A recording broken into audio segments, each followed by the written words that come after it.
Welcome back to Behavioral Science for Brands, a podcast where we bridge the gap between academics and practical marketing. Every week, we sit down and go deep behind some of the most important aspects of America's best marketing. I'm Michael Aaron Flicker. And I'm Richard Shotton. And today we're sitting with Mark Ritson, educator, consultant, columnist, and to us, one of the most provocative and influential voices in modern marketing. Let's get into it. Mark, welcome to Behavioral Science for Brands. Richard and I are so excited to welcome you today. Great to be here, Michael. Good. Happy New Year. We're just at the turn, so merry 2026. Thank you so much. Before we get into our conversation today, if you'll indulge me, I'd love to give our listeners a little bit of background on you, and then we'll get into today's conversation. So yeah, I said please. Look, I'm English originally, but I've lived in the States and then Australia for a long time. I was a marketing professor for about 25 years, teaching at places like London Business School, then at MIT, and then at Melbourne Business School. And then my career is actually in reverse, right? I started out as a professor when I was way too young and not very good. And then I became more and more a consultant. So the professorial thing got me into doing a lot of consulting work with a lot of big brands. And that became the real job. And then in the last 10 years, I became an entrepreneur and I set up Mini MBA, which is basically training marketers at an MBA level, but online and in a better way, basically. And that's my main job now. We train about 8,000 to 9,000 marketers a year. That's the hope this year. All around the world. And that's my main job now, is running those programs from Australia. And I saw on the website 40,000 alumni to date for Mini Marketing MBA. Yeah, 40,000. So we've been going about 10 years. We've covered about 40,000 and we have big growth plans ahead. So yeah, we're gradually, I think the best estimate we've got, it's very hard to work this out. UK is our best market. We think we've trained 4% of British marketers. So in some ways that's big. And in other ways, it still gives us a lot of pie to eat, you know? I think how exciting that is. And one thing you left out that's so generous of you were a longtime contributor of Marketing Week. You currently are contributing, is it to both Adweek and The Drum? Is that right? Yeah, well, a lot actually. So I've moved more into columns as time has gone on because I find it's the most enjoyable thing I do, and it's the best way to promote me and Mini MBA. So I write now for The Drum in the UK, I write for Adweek in the US, I write for Resume in Sverige, and I write for Horizont in Deutschland. And the drum in Australia. So I've got a lot of different columns going on, but it's the fun thing. I try and do one in the morning each day before I do other stuff, and I find it a lovely way to start the day. That's lovely. So we've prepared for you what we're calling a quickfire round, and Mark, in all transparency, we've never done this before. So okay. You'll be our test case. We've got five questions. And I haven't prepped them. You very kindly sent me the questions. I definitely haven't read that. There's no interest in preparing anything, right? I think that this makes for the most... Advice to all good students, yeah. Yeah, absolutely. Preparation is well overrated. Just bullshit your way through it. You are on the stand, Mr. Ritson. Okay. Question number one. What's one brand that you think is doing brilliant work right now?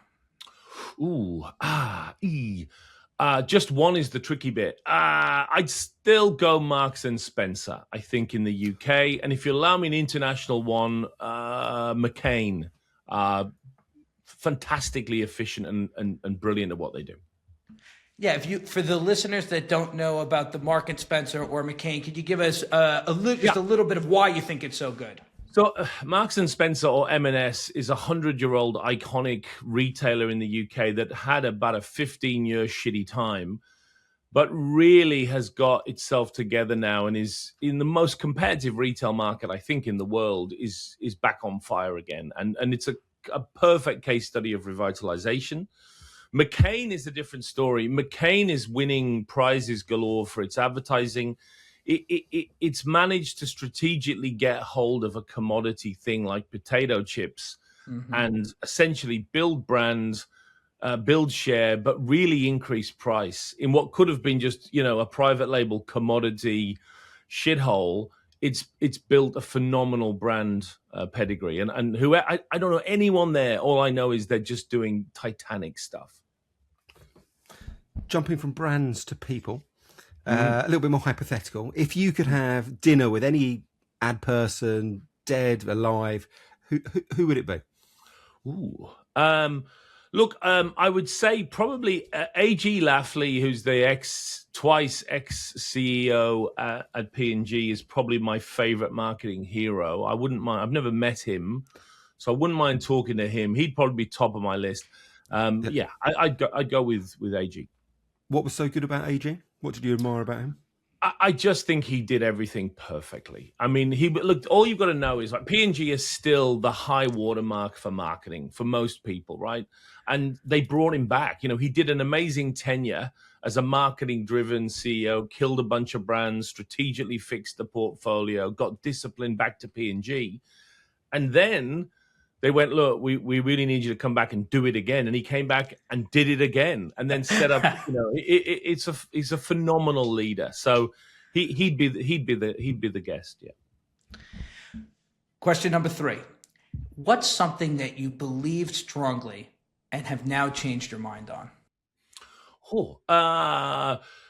Probably the priority on segmentation. So I was part of the generation of marketers that were told by Ted Levitt that you had to segment and then target and then position. And if you went after everyone, you were doing it wrong.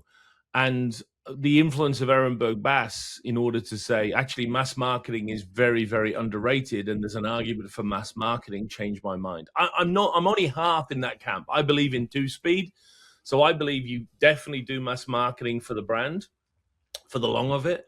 I still like to target segments for activation, for the short of it, for performance.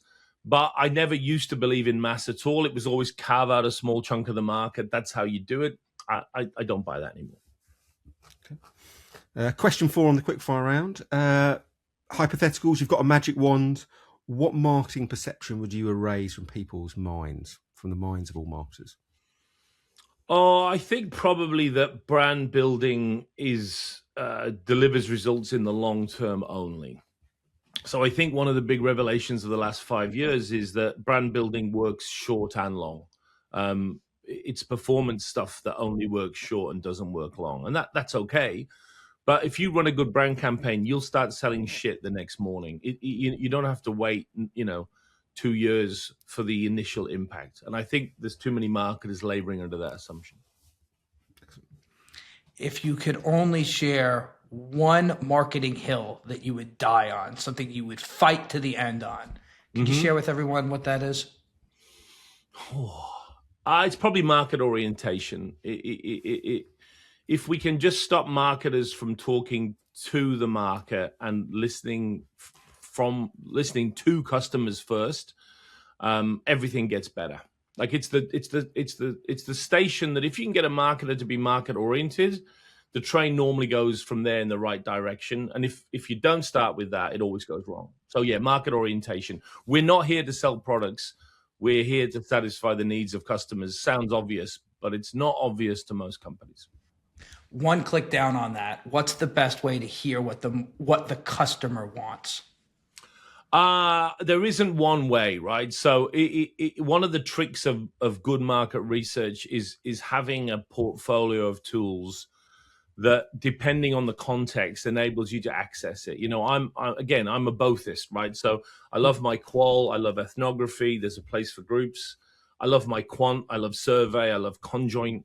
I'm a huge fan of synthetic data. I think it's superior to most human data now.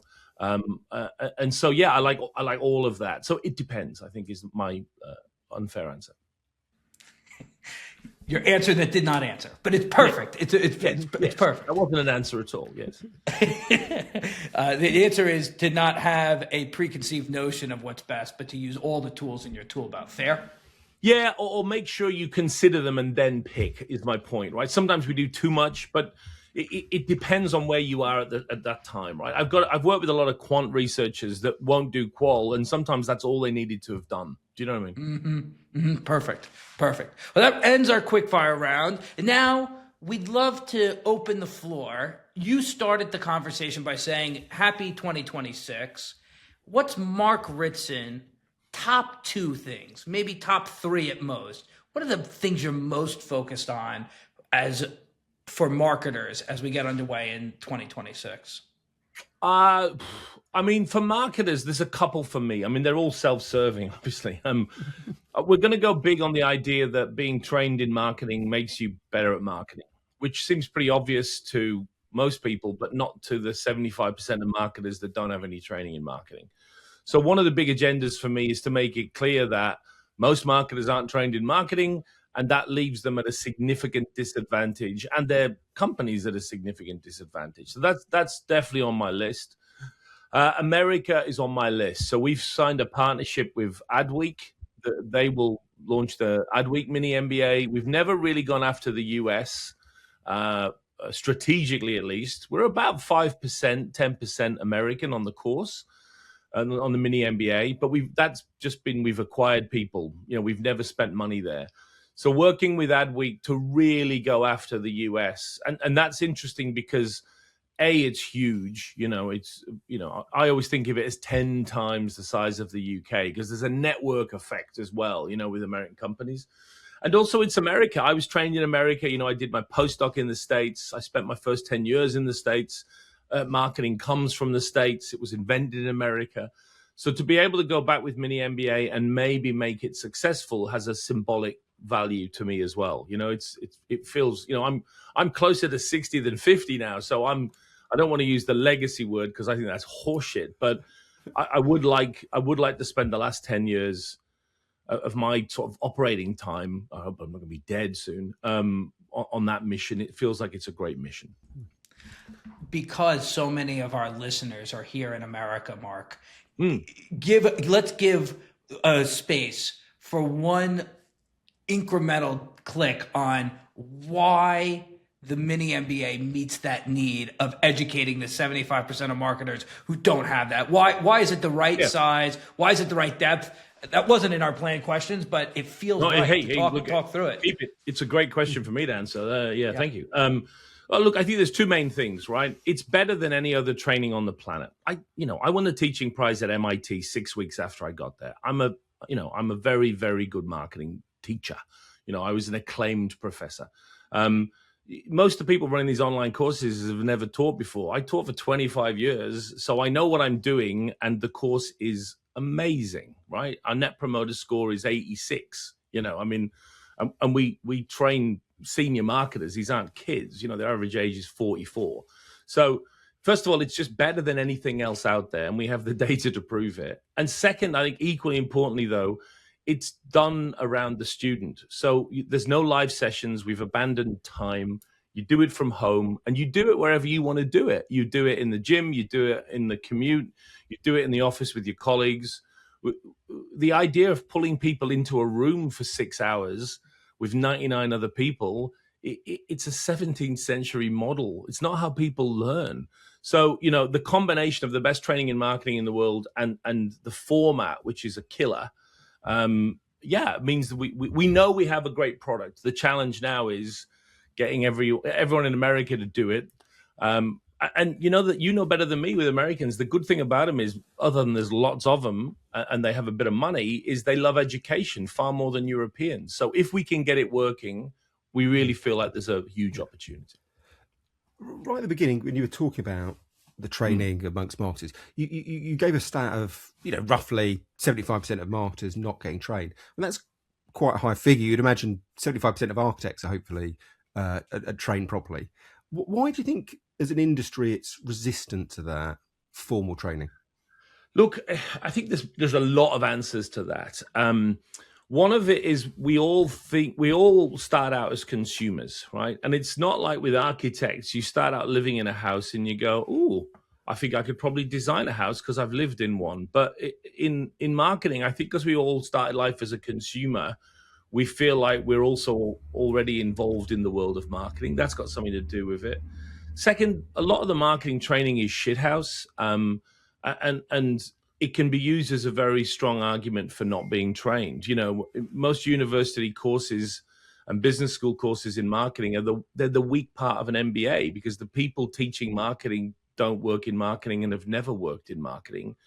I don't think that's the right way. So yeah, we haven't been doing a good job.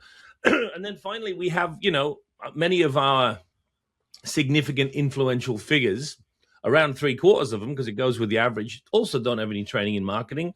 And they go out of their way to also suggest that, you know, you don't need to be trained in marketing. It's a waste of time, because they're rationalizing themselves. And all of that's nonsense. You know, I have a very simple sentence, which I trot out about once a month on LinkedIn when someone goes after me with, you know, you don't need this, you don't need that. And the sentence is just that being trained in marketing makes you better at marketing. The end. If you were to think about the best feedback you got from the Mini MBA program, the things that people learned, they point to and they say, Mark, what I took away, like the actual learning I had, could you share one or two of those? Oh, look, there's 2 or 3. I mean, we study this quite a lot, right? The confidence piece is huge, right? A lot of these marketers that haven't had a training do feel deep in their soul like they're imposters. And the cure for imposter syndrome is, one, get a training, and then second, just realize how bad most people are. So the confidence thing is huge. The strategy thing is huge. So most of the marketers we train have just done tactical stuff, and suddenly we can train them in the strategic approach that sets up the tactical approach, and that sets fire to a lot of them. Another big bit of feedback we get is the big picture. Most people, even in their sort of 15th year of working in marketing, are in one little niche of it. They've never seen the big picture. They've never joined it all together, so they can't be a marketer. You know, the Mini MBA marketing covers everything, right? Not just comms, you know. So I think getting the big picture is something a lot of them appreciate as well. And yeah, when you lock it all together, you know, I think our current stat is about 94% of the people that do the course say it has immediately made them a much better marketer. So it just makes them better at marketing, which, you know, that's the purpose, right? We're not here to educate. It's really not the purpose, right? We're here to make people better at marketing, and we do it, and they love being better. Everyone likes improving, it turns out, you know. Lovely. So we've got all some homework to do. Let's turn to some of your biggest concepts, because if we can explain these to folks, they can start to think about how to engage. And in one of Richard and my favorite articles of yours, you argue that consistency is the single most important aspect of marketing. Maybe you could talk about why and why so many brands are challenged with this.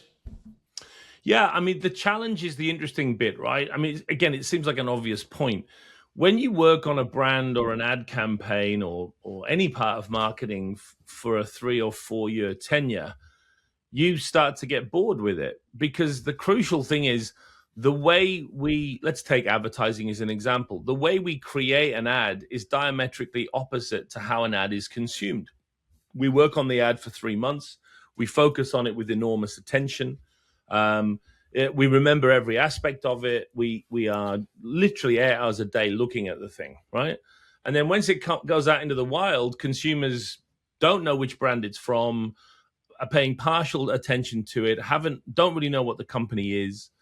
And so what happens, again, if you're not market oriented, is marketers start to forget that, you know, the vast majority of the market don't know who they are, don't pay any attention to them, have no interest in what they offer. And so consistency becomes crucial, because for the most part, you're not operating with a high level of attention. And most people aren't taking this huge chunk of knowledge away each time. So for me, consistency is really about just making sure there's a baseline of presence and familiarity, because that's all you'll get for most of your marketing efforts with most of the market. And that's okay, right? But when marketers get bored with their campaigns, think, oh, we've done that. We've done a lot of purple. Let's try something different. Of course, they're entertaining themselves, but that's not the point. The consistency is for the consumer. Yeah. There's an amazing study. It's quite an old one. It's a 1977 one, but it's the guy Lee Rosso, I think it was at Stanford, and he talks about this idea of the false consensus effect. So essentially, he makes the argument that again and again, unless you make very big efforts to overcome it, we massively overestimate the prevalence of our beliefs and behaviors. So he does this super simple study, gives people a thought experiment, says, look, you're driving through a street, it's a 30-mile-an-hour zone, you're doing 35, policeman pulls you over, you're banged to rights, gives you a speeding ticket. But when you get home, you realise the speeding ticket's riddled with errors. You know, it's the wrong registration number, wrong car make. So he says, you probably, if you contested it, you could get away with it and get the fine rescinded. But you were actually guilty. So what would you do is the question. Would you contest or would you accept the fine? Once people answer, and he doesn't really care which way they answer, the real question is, okay, now you've answered, what do you think everyone else would do? And what he finds is if people would contest the fine, they think everyone else would. If they'd accept the fine, they think most other people would accept it. I think that's what happens often with marketing. You know, they feel bored. They feel like they love this product. And therefore, they're assuming everyone else shares those passions. They don't put enough effort into. It's a very good observation, Richard. It's very good because it really is quite obvious when you look at it that it's silly to do. But you're absolutely right. I mean, it's a combination of that consensus effect and lack of market orientation. So, Mark, we're talking about creative consistency. And maybe you can help define for all of our listeners, what do we mean by consistency? Do we mean running the same exact ad? Do we mean that parts of the ad are consistent? Help listeners understand when we are advocating for consistency, what are we advocating should stay the same versus what can change? Well, you know, there's a sort of a continuum of consistency. You know, at the most extreme level, I mean, we could just be talking about running the same ads for longer. We don't do that enough. We're pulling ads far too early, and we're making too many ads. So the first level is, it could just be that. At a slightly sort of less extreme angle, it's making sure there's a recurring motif within the work, what System 1 called a fluent device. You know, you think about Specsavers or Geico having a kind of a pattern in the ads that it always plays the same way, a consistency of story, Stella Artois back in the day, you know, reassuringly expensive. If you keep coming back at the more base level, it's just having the same distinctive brand assets present across all the work. So even if you've got a new ad, you're using the same palette to make sure it looks like you. And then even at the deeper level, it's strategic consistency. So it's not turning the wheel, you know, all the time with new positions and new targets.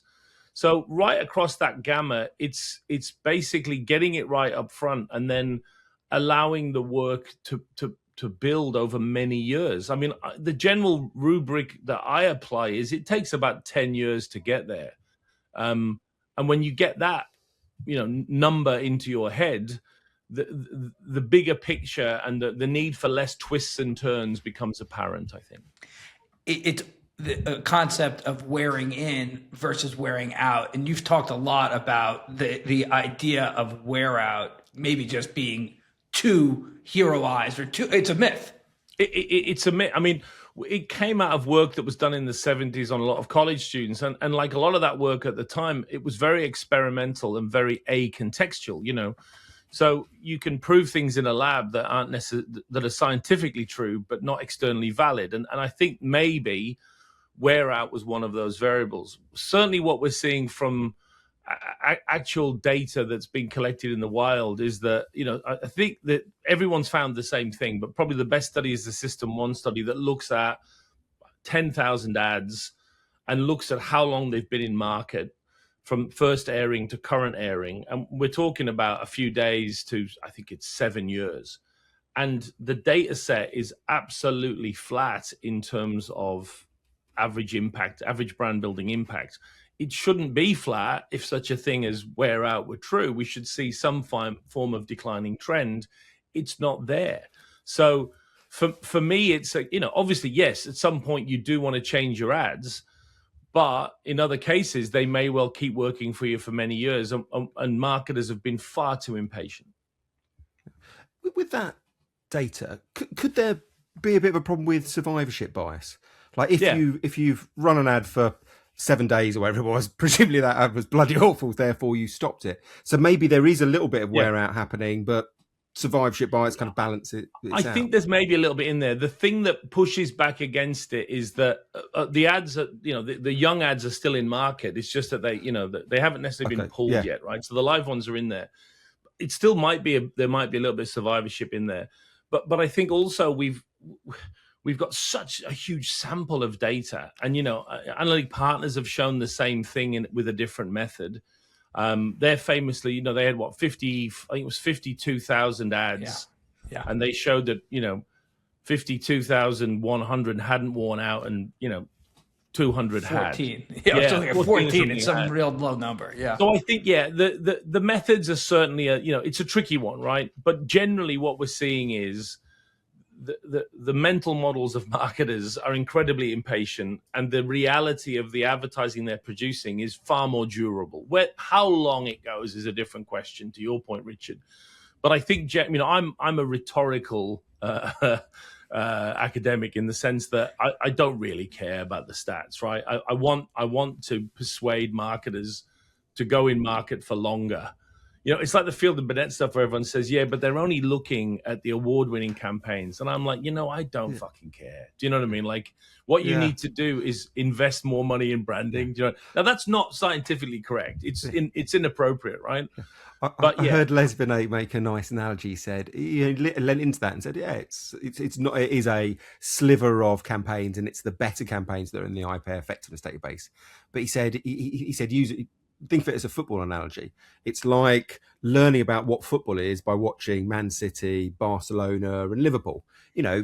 Yes, maybe it's a little bit different in non-league, but you can get the basic rules and you can get the basic things. I thought that was a kind of that's a good analogy. Yeah, the problem we get to is we get into it's bedeviled marketing for 50 years. At some point, the American marketing academics decided marketing was more of a hard science, and we went down this ridiculous path of being more obsessed with the statistical performance of the data and the market research than what it was actually telling us on practice. We should have been more like, business schools should have been more like law schools, and they weren't. They became more like, chemistry schools. What do you mean like law schools, more like case studies, or what? Yeah, look, less nomological, to use a $50 word. So we went down a path of saying, marketing should be more scientific. And so what we should do is we should have essentially these very, very arcane high science journals doing extraordinary methodological handstands to produce knowledge. And the problem with that is it attracts people to the marketing academic field who are wonderful academic researchers, but know fuck all about marketing. Whereas in law school, you get very good lawyers and very experienced lawyers, or people that just love law, teaching law. We could have done with a bit more of that in the marketing discipline, I feel. It also, if we in the future do follow that model, Mark, it teaches us to learn a lot more from the past marketing successes that have worked for so long, which to me feels to be often at a loss. It's almost like every new generation of marketers tries to learn everything new from the beginning, rather than using the last 70 years of lots of very useful learning. Well, and there's a reason for that, Michael. Again, it goes back to not having any education. So what a lot of these people are doing when they talk about how, I get this question monthly, right? Someone will say to me, in a world where consumer attention spans are much shorter, where the old rule of marketing no longer applies, where everything has changed, and you stop them and say, I don't care what your question is, you've panicked yourself into a wobbly mess there. You know what I mean? None of that is true. You know what I mean? You're talking nonsense before you even get to your question, right? But that's what happens in an industry where we don't have education, because what we're trying to say is everything that happened before is irrelevant. And that's why I don't need any training in this thing. It's all about what's happening right now, which is where I am right now. It's definitely linked to it as well. Everything we're learning about marketing right now can be linked to what has happened in the past. We aren't changing any faster than we changed 20, 30, 40, 50 years ago. It's just that a lot of these marketers weren't there when the internet arrived or when TV supplanted radio. It's an industry that's built on change, and that's great. But it doesn't mean that everything has to be thrown out of a window. But it helps the people that don't know the history of marketing and don't know about it formally to be able to say, this is completely different. I mean, you look at product marketers, right? Product managers, they've invented a completely nonsensical, made up vocabulary that's half wrong and half based on shit from a marketing textbook. And it's like, what are you talking about? Give us a few examples of that. Like the IC, ideal customer profile, like the ICP. What the fuck? Look, you've just done segmentation and targeting and portrait in a sort of shitty way, all in one go. There, you know what I mean? It's fascinating, and they have no idea. I mean, the one that drives me potty is everyone's constantly trying to talk about how the 4 Ps of marketing are wrong, and none of them know what they are, literally what they are, right? They've never read the work. They don't know what the original intention of it was. It's still relevant 60 years later. We live in a marketing discipline that's obsessed with advertising because we didn't remember what McCarthy was telling us, which is there are 4 tactical horsemen, right? And promotion is one of them. Don't forget the other 3. Well, we started saying, oh, no, but there's another P, which is purpose, and another one, which is philosophy, and another one, which is people. Meanwhile, the other 3 Ps that he told us, you're going to have to watch out for, because it's not just about advertising, all left the building and went to other places. So, yeah, we reinvent this discipline without first understanding it, which is it's a very peculiar feature of marketing. Because that seems to be a theme of what you regularly write about, the over focus on promotion at the expense of the other Ps. It's not that interesting, Richard, right? I mean, we all got into marketing because communications got our attention as consumers, right? We need to then, once you get behind the desk, however, acknowledge that the promotional P is easily the least important of the 4, certainly the least valuable. Yeah, as I get older and more experienced, most of this comes down to product. Michael was asking me about Mini MBA at the start.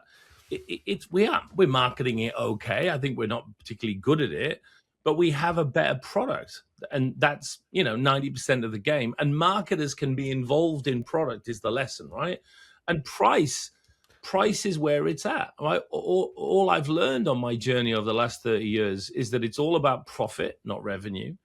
That price is the great driver of profit more than anything else that the company can actuate, and that marketing's influence on price when the marketer knows what they're doing is phenomenal. You put those 3 things together and you've got an amazing formula for success. But we're bedeviled with an obsession with small 30-second films, which my standard line is they're about 8% total of the marketing field is communications. So advertising, what would we say? Give it about half of that, 4%. So when it comes to pricing, what do you think are some of the most common mistakes that brands make? What are the biggest watch outs? I mean, the main one is the way most companies set price is without the marketing team. And it's not like I'm like, oh, we should let the marketing team get involved because they're my friends.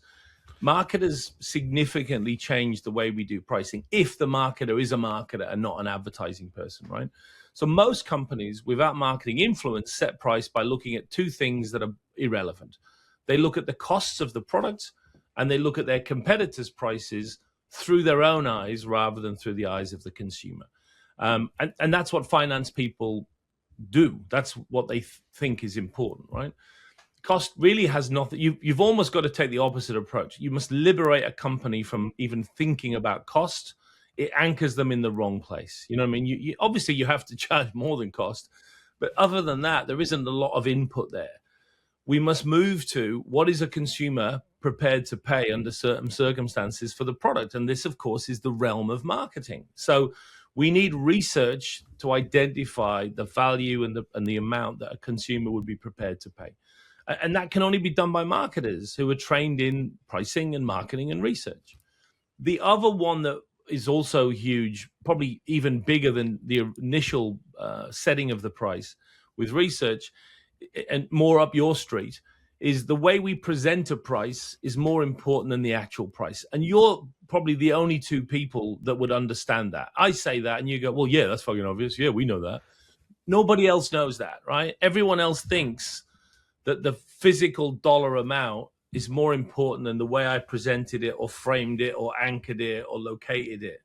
And, again, we could do, a 9-hour documentary on it if you wanted, right? Yeah. But basically, price setting should be handled by marketers. Price changes should be handled by marketers, not by finance people who have absolutely no clue about any of this at all.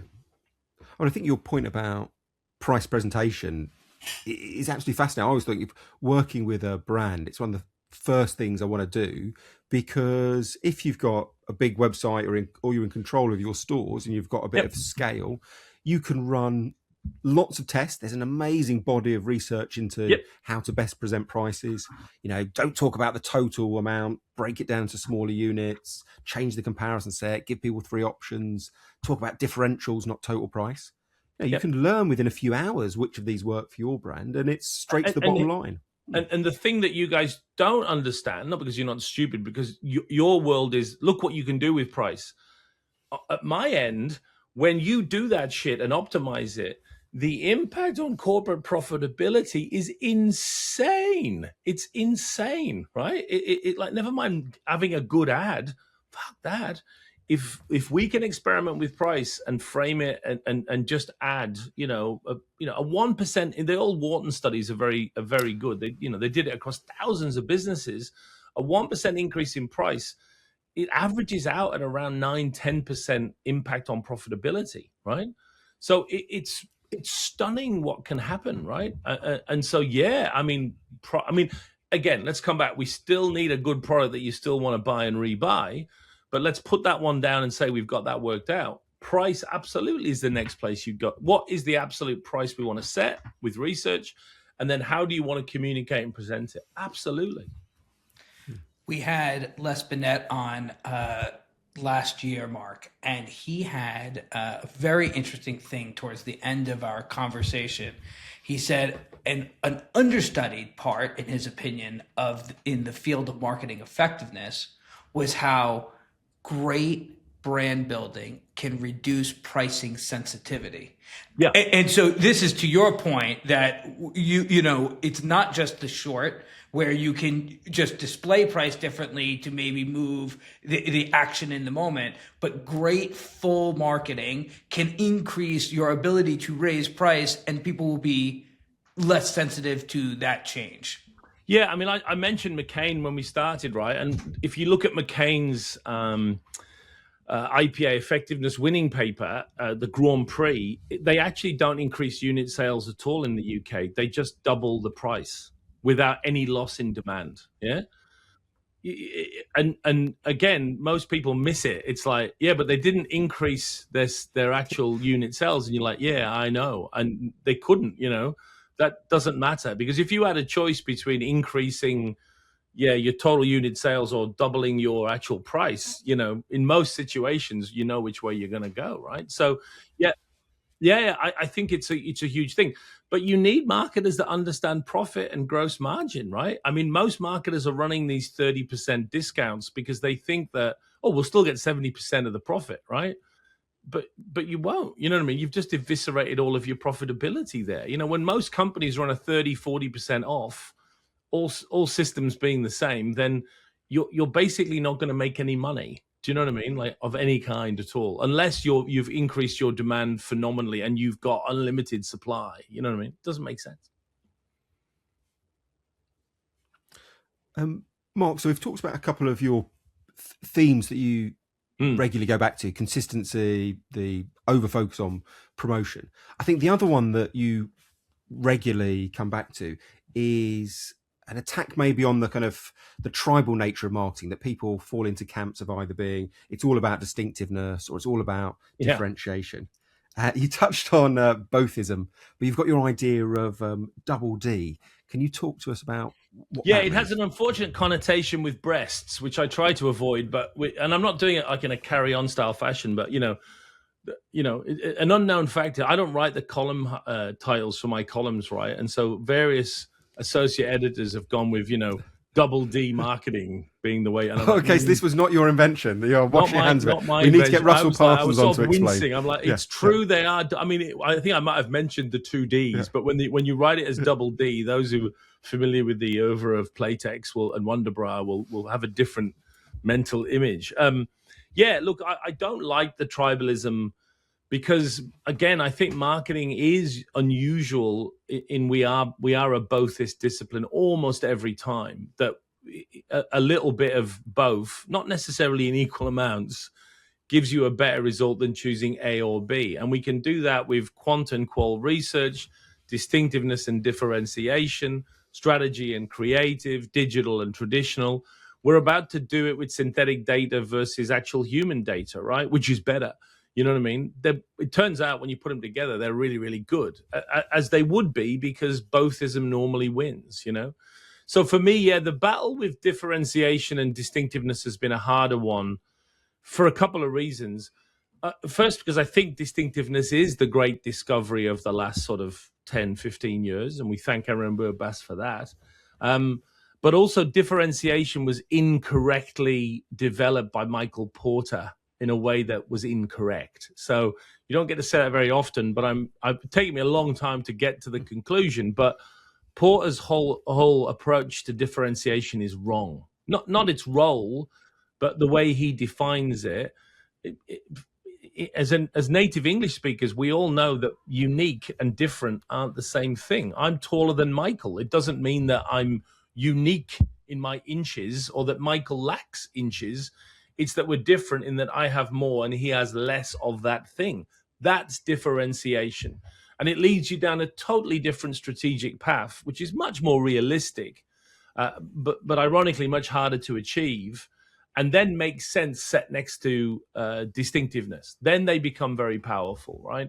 But thanks to Michael Porter, we've spent 30 years sending marketers out trying to find something unique that literally never existed in the first place, right?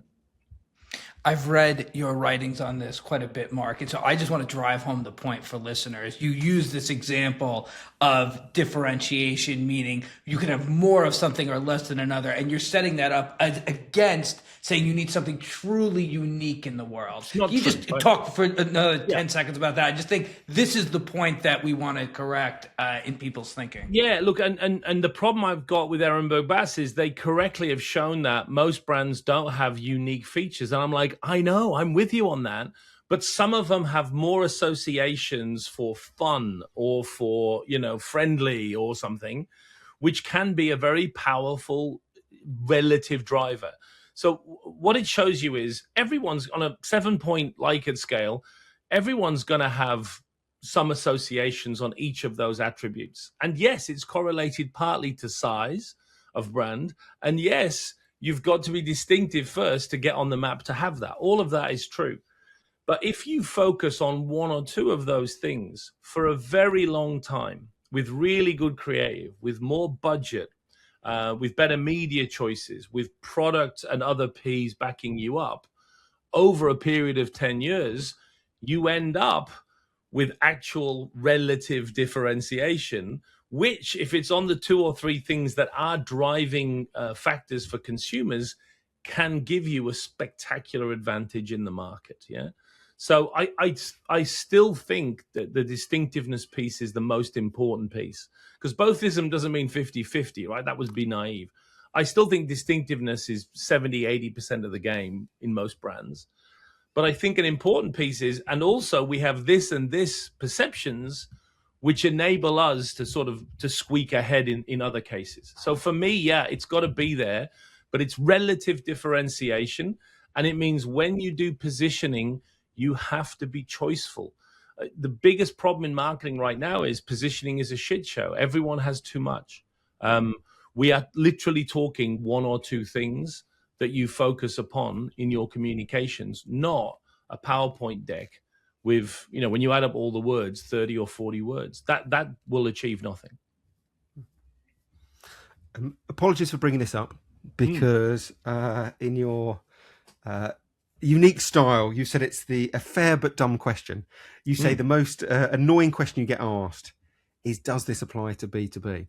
Now, why do you think that gets asked so often? I mean, it's like the tribal thing we just talked about, Richard, right? We've got to have some special niche for small brands all of a sudden, and we've got to have a completely separate niche for B2B brands. My point is, it's like chimpanzees and humans, and we can decide who is who in the B2B, B2C analogy. We're 98.7% the same. And so, most of the stuff we can just get on with. Do you know what I mean? I mean, my big problem is someone will say to me, but does this apply to B2B? I see how it would work for B2C. And they put it all together in this nice little Coca-Cola colored bag, and you go, no. B2C isn't a thing, right? Because in that B2C bag, you've got, drinks, you've got yoga, you've got violins, you've got car insurance, you've got, sex toys, you've got fucking mortgages. None of them are the same. They're all different, So you're different, they're different. There is a common 98.7% theme in this that we should just recognize and move on. Do you know what I mean? I'm really tired of it. We are literally 50% B2B and 50% B2C on the Mini MBA. The syllabus is the same. We see no deviation in net promoter score or happiness between the two groups at all. And if you look at the B2B Marketing Institute at LinkedIn, they've done that brilliant work over the years of pulling mostly B2C theories into B2B and then bringing some B2B theories like the 95-5 rule into B2C. That tells you everything, right? Oh, go on. So for the people that don't know, the 95-5 rule? Oh, yeah. I mean, it's John Dawes' theory from Ehrenberg Bass originally. It's linked to me, though, and I think I want to make that link more famous. Pete Weinberg and John Lombardo at the time were working at the LinkedIn B2B Institute, came to Sydney and then flew first to Tasmania to get incredibly drunk with me. And then Pete just stayed in bed, but John, to his credit, went to the Ehrenberg Bass Institute with an enormous hangover at like 6 a.m., flew to Adelaide, met John Dawes, and John was telling him about, he sort of mentioned it in passing, that, well, obviously 95% of consumers are not in market at any time. And Lombardo was like, what was that? Say that again. And they made John's theory famous, right? So what basically Dawes has discovered is that if you look at any market, it started out in B2B, but it applies to B2C pretty well.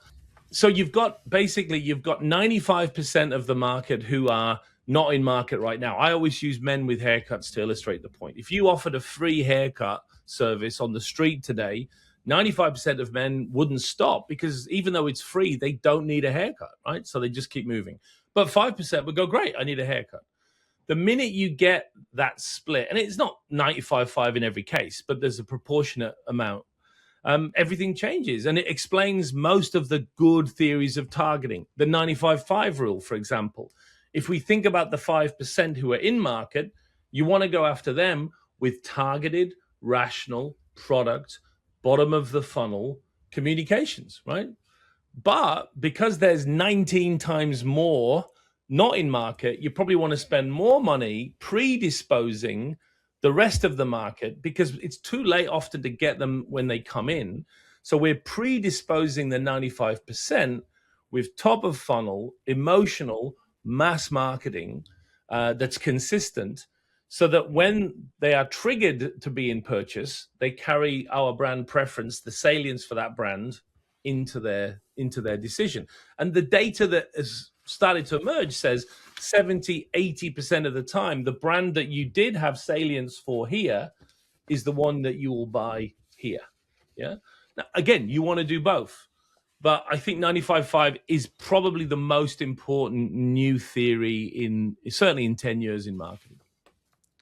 And if you're listening to this conversation and you're excited to learn this concept, what are the best things for marketers to track to know how they're doing towards this goal? How can they know you made the compelling argument, 10-year time frame. We want to pick a strategy. We want to pick our assets. How do I know I'm moving in the right direction? What are the things I should look at, the signals or the leading indicators to know if I'm on the right track? Look, again, we come back to approaching it differently, right? So for the 5%, you've got good old-fashioned ROI, which is a highly appropriate metric. Yeah, we give ROI a bunch of shit correctly, but not for the 5%.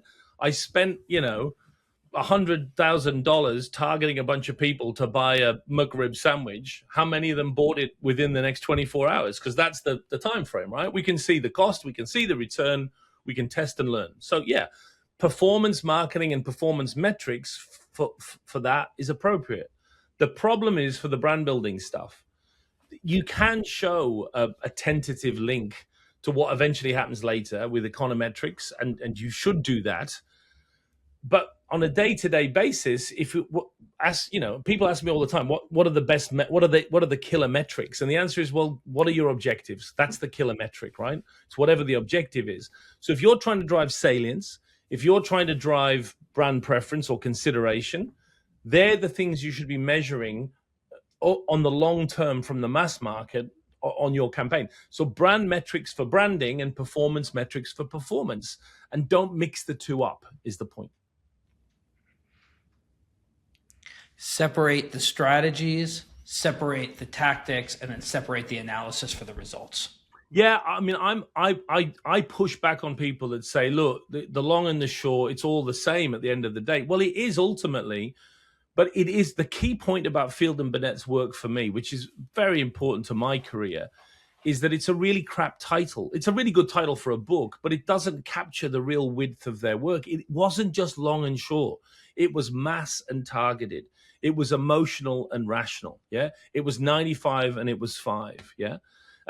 There's much more to that work than just long-term, short-term, right? That made for a great book title, but it really hides the true width of their contribution to marketing. And I think you do need two pots, like separate your budget. I see marketers that can do this or can do that. There's very few that can do both.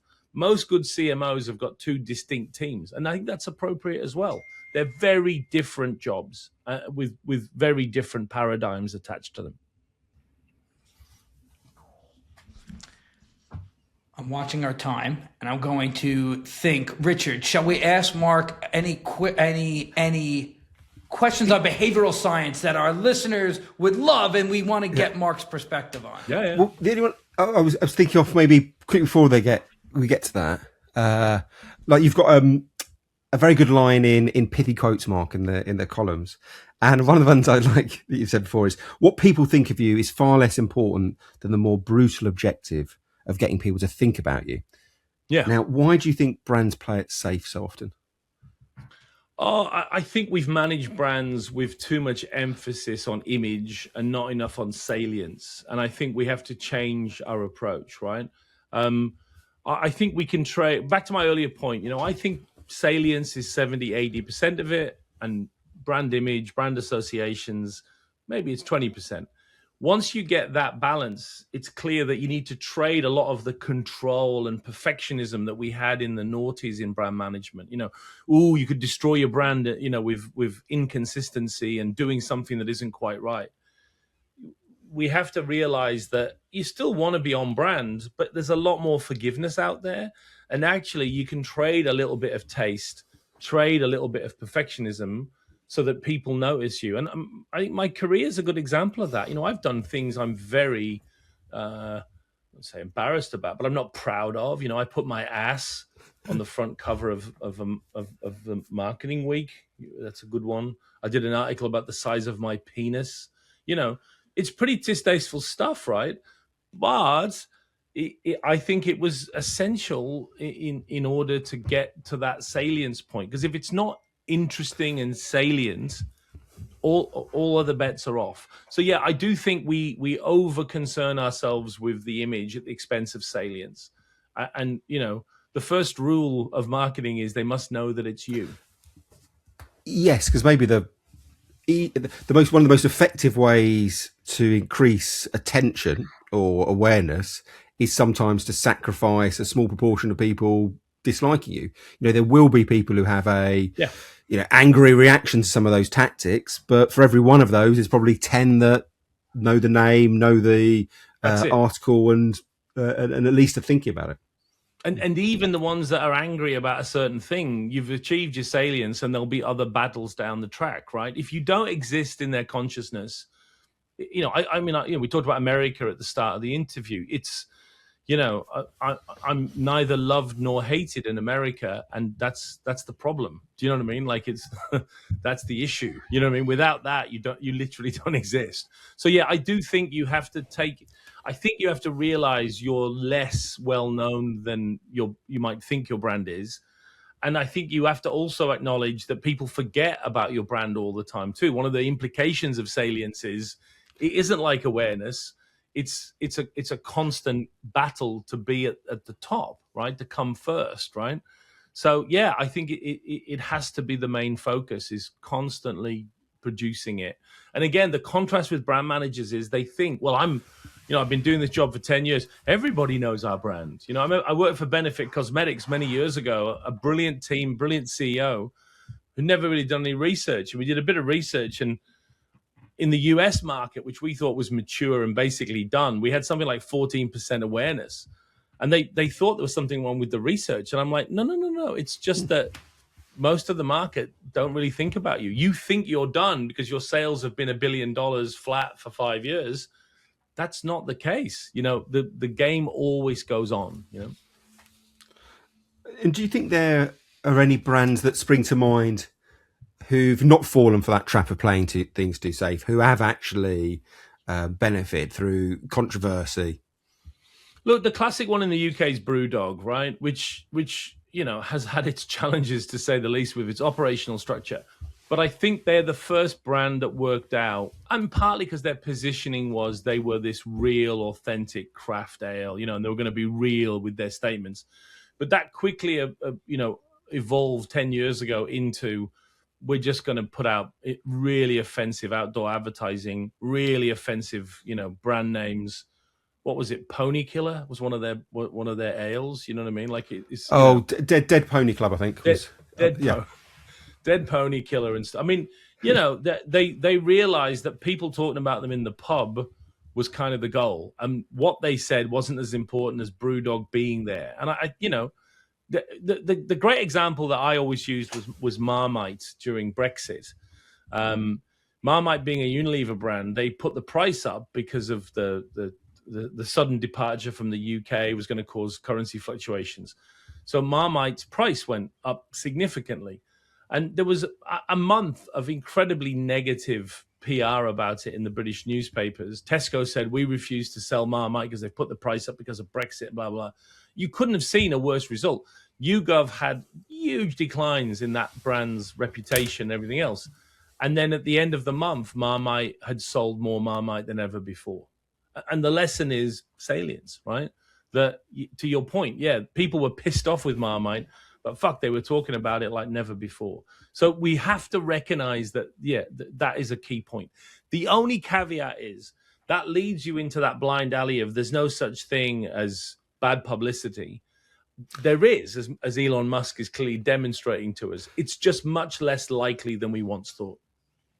Yeah, and maybe Elon Musk is an example of how far you do have to push things to then start having an effect on sales. Well, it's that, and also there's a couple of interesting factors. Another one is how famous and the competition, how famous the brand already is. If it's a small brand, you could have Hitler consuming it, and it would be good for you because you have like 0.01%, and suddenly you get 100% of the market finding out about you. See what I mean? So size of brand is important. The other one is whether the publicity is running counter to your position. We forget now, but Tesla was a progressive environmental brand not that long ago. So you add all that together, and the Tesla situation is a perfect example. Your raising of Elon Musk, not a personality easy to miss. You've softened your stance on personal branding. You once said an idiot's discipline filled with charlatans, and we have learned that some of the rules of branding apply to individuals. Maybe you could talk about what made you feel so strongly in the past, and what's changed either in the market or what's changed in the world that has caused you to change your opinion of that a little bit. Oh, look, I still think it's pretty nonsensical, right? So, but I have been, yeah, I think I was too dismissive of it is probably what I would say, right? And what I mean by that is I think if you look at how we typically position brands, we use 3 C's. So we look at customer C, what does the customer want? Company C, what have we got? And then competitor C, who are we up against? And we try and find within that how we would position a brand. The problem I always had with personal branding was the minute you start tweaking the company C in personal branding, which is you look like a wanker, right? And you can smell the inauthenticity 80 feet away, that someone is doing this because they're positioning themselves, right? So my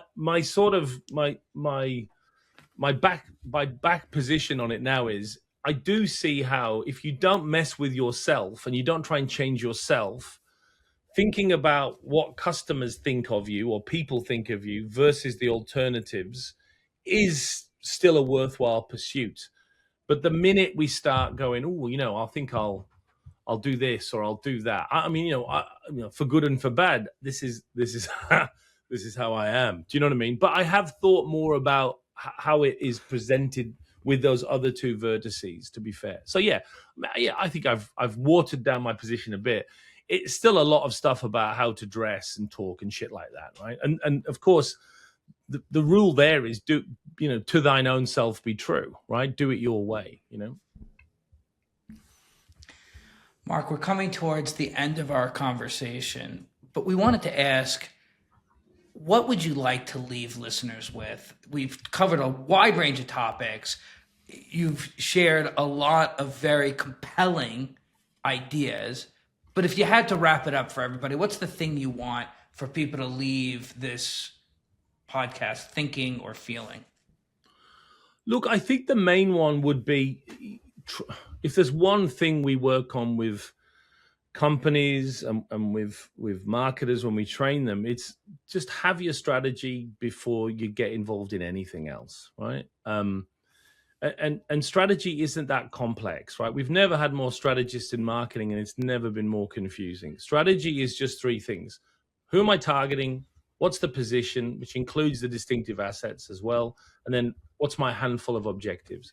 If people can be clear on those 3 things for their brand going into 2026, they'll be in a much stronger position on a multitude of levels. So yeah, have a strategy. It doesn't have to be perfect. It doesn't have to be mind-boggling. It should be on a page. And if you can just spend a bit of time clarifying that and articulating it to yourself, you will be better off. You stressed handful objectives. Is the key there limiting them and the danger of adding on a whole laundry list? Yeah, we've got loads of data on this. You want a handful, literally. You want 4 or 5. If you have more than that, they don't happen. They just become a shopping list, right? So ultimately, strategy is deciding what you're not going to do. So when it comes to targeting, it's narrowing in. When it comes to positioning, as we've said, it's a couple of things. And when we come to objectives, it's 3 or 4 things that you're going to do this year. Even if you're a big brand, again, A.G. Lafley has the great quote: if you have 10 or 11 objectives, they're not objectives, they're dreams that won't come true. It's a lovely idea to end on. A reminder for all of our listeners, www, do people still say that anymore? www.minimba.com is the place to go to learn more about Mark Ritson's work on how we can educate all of our marketing team members and all of our industry to become smarter, more holistic marketers. Mark, thanks for being with us today. And to all of our listeners at home, if you found this compelling, if you found this interesting, please share it with others who would find it helpful, because that's how we spread important, good ideas. And follow, and comment. It helps us reach more of the right people that can be helped by this conversation. Until next time, I'm Michael Aaron Flicker. And I'm Richard Shotton. Thanks for being with us, Mark.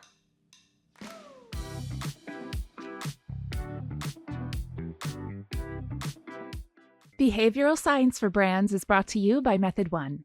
Recognized as one of the fastest growing companies in America for the third year in a row, featured on Inc.'s 5,000 list.